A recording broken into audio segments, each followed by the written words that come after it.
so much. It is such an honor to be standing alongside such accomplished athletes and a privilege to be back at Creighton this weekend. I want to congratulate the other two inductees, Mike and Pat, on their successes and sharing in this great honor with me. I want to start off by giving my deepest condolences to the Gradeville family. The Creighton Athletic Department, baseball team, and community suffered a tragic loss, and Chris and his family will be in my thoughts and prayers in the weeks and months to come. To speak to Coach Booth's generous introduction of me, my journey at Creighton wasn't the most straightforward. At 16, I was told I wasn't good enough to play at the D1 level, and that Wisconsin would not be honoring my scholarship. That's tough to hear at 16. I had to figure out what was important to me and what I wanted to accomplish. When reflecting on what I was going to do moving forward, I wanted to focus on finding a program that believed in me and wanted what was best for me as a player and as a student. I wanted teammates who were hardworking and supportive, and I wanted an education that was going to propel me forward in my professional career. I found all of that and more at Creighton University. It feels weird standing up here alone today. Volleyball is a team sport, and I wouldn't be here without the hard work from my coaches, Kirsten, Angie, and Tom, my teammates, my family, and the Creighton staff. To my parents, thank you for all the time and effort and support throughout my volleyball career. I wouldn't be the athlete or person I am today without everything you sacrificed for me. Dad, I guess all those hours you spent with me in the gym paid off. To my brother Sam, you're probably the reason why I'm so competitive. Thank you for pushing me, and I'll still beat you in any sport ever.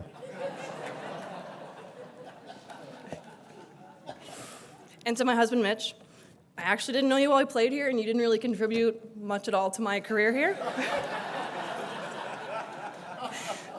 But you contribute now infinitely, and I love you. I can't say that I was the smoothest or the coolest player on the court. I fell down a lot.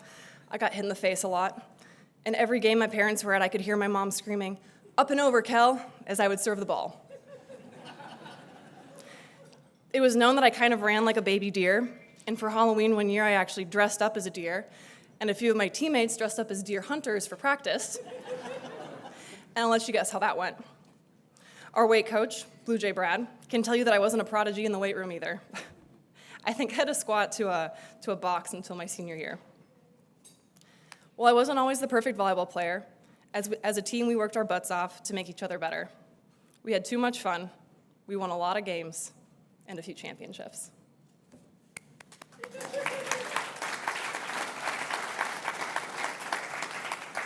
After we won Creighton Volleyball's first Big East championship, a group of us carried that champion side around Omaha with us. We were really into the sign. Some athletes tucked their trophies into bed at night after winning, but we tucked that sign into bed that night. We were so proud of it. The program had grown so much in my 4 years, and that sign proved it. I loved every second of it. I wouldn't have traded the experience and friendships I made at Creighton for anything. Well, Creighton taught me how to play and win like a champion. They taught me how to lose like a champion too. My last game at Creighton stands out to me. We lost in the first round of the NCAA. Me and Katie Neisler stayed in our jerseys until the last possible second. We were the last to leave the locker room. But my time of representing Creighton and being a part of a team that was bigger than myself was just the beginning. While I had great success on the court, Creighton has set me up for success off the court as well. Creighton gave me the strongest foundation in my nursing career. I have practiced as a nurse in Denver, Colorado Springs, and now Boston. My time on the volleyball team has taught me to never stop striving to be better and better those around me. And it is the backbone to why I am currently obtaining my master's in nursing, which will allow me to be a pediatric nurse practitioner. While they aren't here today, I wanted to address the current student athletes. Enjoy this time. It's so much fun, and realize that you are part of something and have the opportunity to do something so special here. To everyone in the room that supports student athletes, know that you truly make this time so special and memorable to the players. It's sobering realizing that competition in sports does someday end, but what never ends, what never fades, and what makes Creighton athletics so special is the fierce, competitive nature, the strong character you build, and the unwavering friendships and family you make while at this school. I couldn't be more proud and honored to be here today, and I'm so thankful for my Creighton family to make this dream come true. Thank you for having me this weekend and giving me this great honor.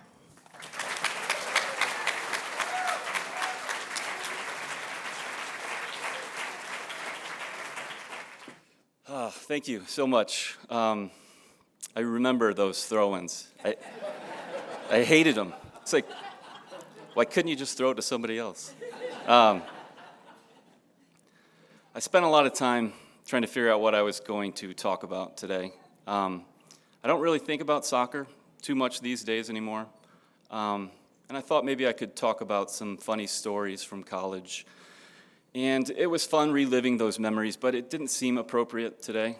I thought about talking about my recruiting trip, but there wasn't much of a story.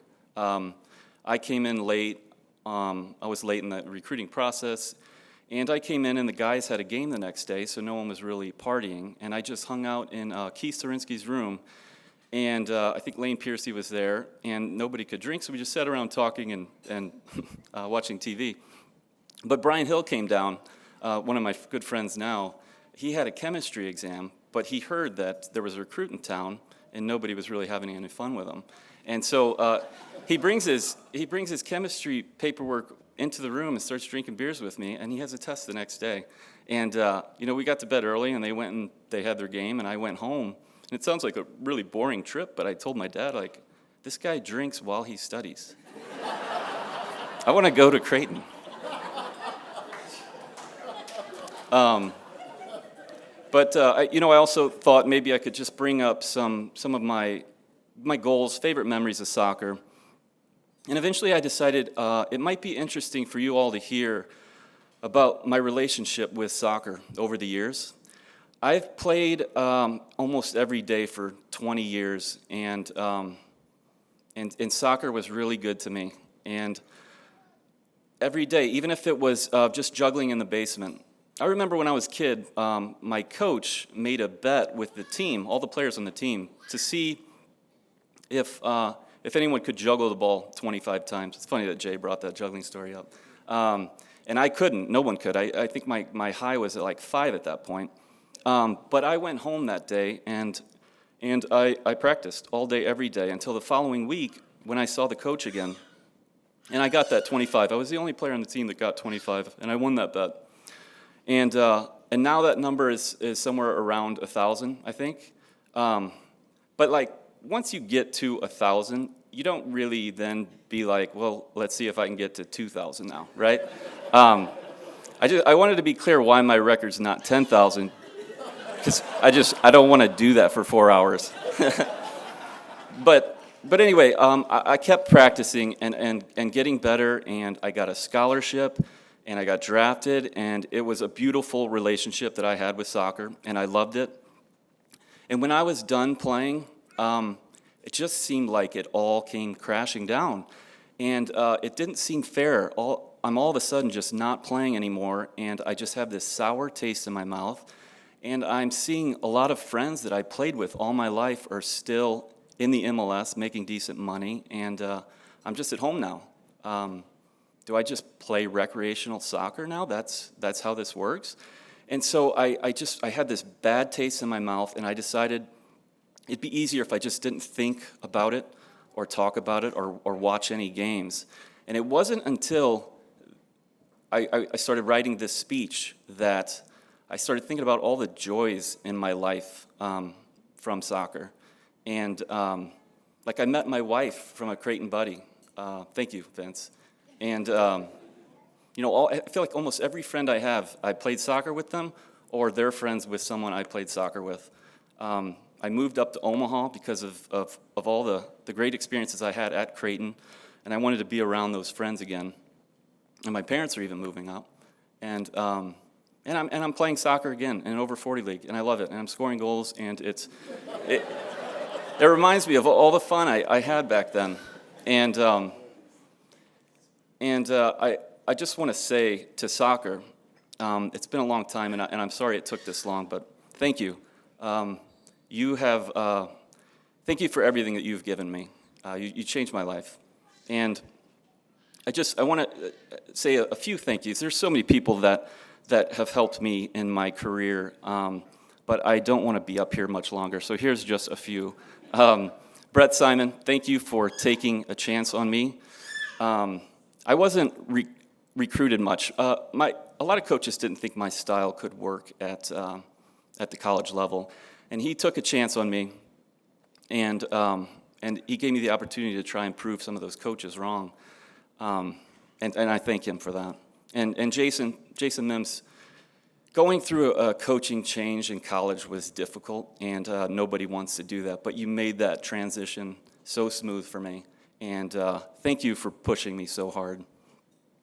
Angie, my wife, we didn't meet until 10 years later, but you love hearing my soccer stories, and I love telling you my soccer stories. Thank you for always listening. Mom, you've always believed in me. She believes in me so much. I think she thinks I could still play professional soccer right now. I love you. Thank you. My dad, Mark, thank you. Well, for starters, thank you for recognizing at a young age that I was not good at baseball. I think when I was around 13, I played baseball and soccer, and it was just taking up too much time. And my dad was like, I think you need to make a choice. Do you want to be great at one or average at two? And at this time, I think I had 4 career home runs and probably like 700 goals. So it was an easy decision. Yeah, you know, I've won. Oh, and one more thing, Dad. I absolutely would not be standing here without you. Thank you. I've won a number of awards over the years. This is my absolute new favorite award. Thank you so much. Go Jays.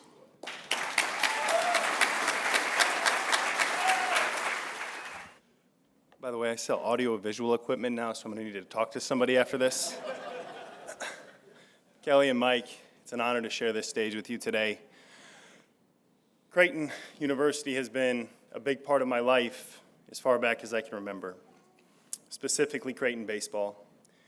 In 1992, I got to be the bat boy for their team. And it was there with that group of guys that I knew, if possible, I wanted to make Creighton baseball a part of my future.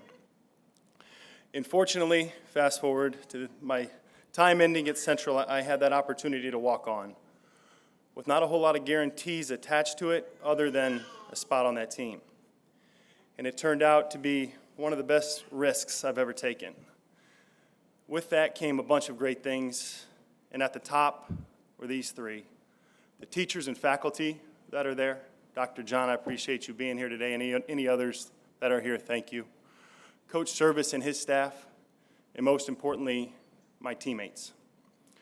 And at the top of that list was Chris. Chris has had outpouring love and support in stories over the past 10 days, and they've been heartwarming and kind. Reality needs to come back a little bit. Chris was mean. I'm not saying I didn't deserve it, but we had these wooden lockers that my little scrawny frame fit perfectly into, and Chris liked nothing more than jamming me into the back of it. He had to walk across the room so much, I felt bad for him. I had Coach put me right next to him as a convenience for Chris. He was a guy that I just had to be around all the time. And as we reflect, his mound visits were something of legend too. Things could set Chris off pretty easily, but a 4-pitch walk, that would get him. He'd come strutting out to the mound, those bare paws, jam the ball back in my glove and say, "Figure it out, meat." And for some crazy reason, it worked. Best pitching coach I ever had. That was Chris's way of getting the most out of each one of us.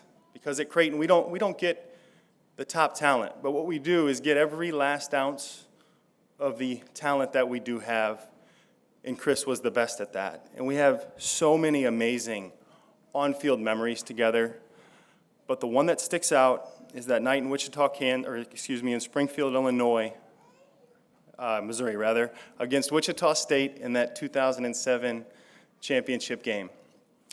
It had been almost 100 years, and Creighton had 0 championship tournaments to that time. I got the ball that night. It was my first collegiate start, and Chris called every one of those 92 pitches that I threw. I wouldn't dare shake him off. We ended that night dogpiling, celebrating, And I truly believe winning that first one really made those next ones to come a lot easier. And as many great memories that we have on the field, it's nothing compared to the lessons and times we had off, the meals, the traveling. And Coach, you did what you always do on Thursday. You said exactly what we needed to hear at the right time, staying the course, the lessons you would always give. But the one that stuck out to me happened on the side of the law library. It's a straight hill up on a freezing December afternoon. You were running us through our conditioning sprints. And about 30 minutes in, we wanted nothing more than to give in, get back to the kitty and warm up.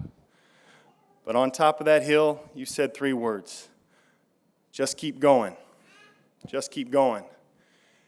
And those have been the words that I've held on to through the 7 years in the minor leagues and that journey to the majors, through bus rides in the middle of the night in Caracas, Venezuela, and Sinaloa, Mexico, where I couldn't have felt further from the major leagues, but I knew that was the only place I wanted to go.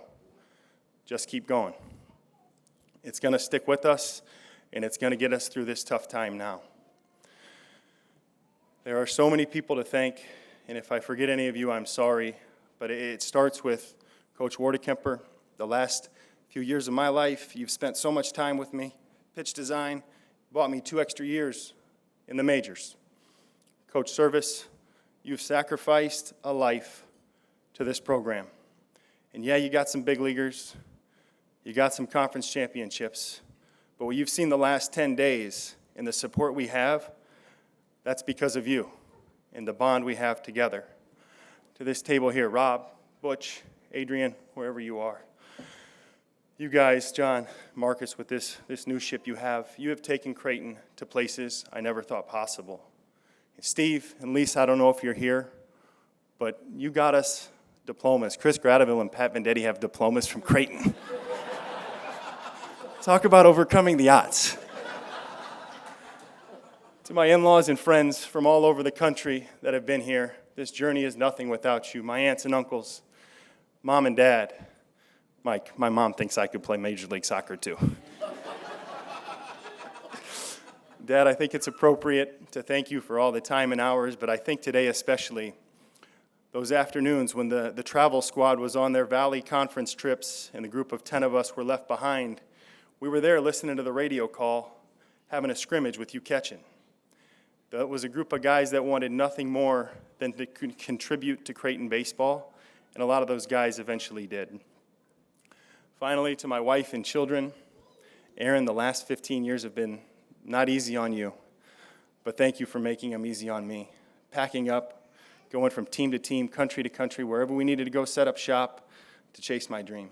I am forever grateful for that. I'll leave you with this. This award means the world to me, not just because of my love for Creighton University, but if you think about when I left Central in 2004, just how improbable me standing here today was. But if you surround yourself with good mentors and coaches and a group of people that you love to chase something down, anything is possible. And finally, to Chris, your memory and legacy will live on forever. I am grateful for all the time and memories I have with you. Love you, 20.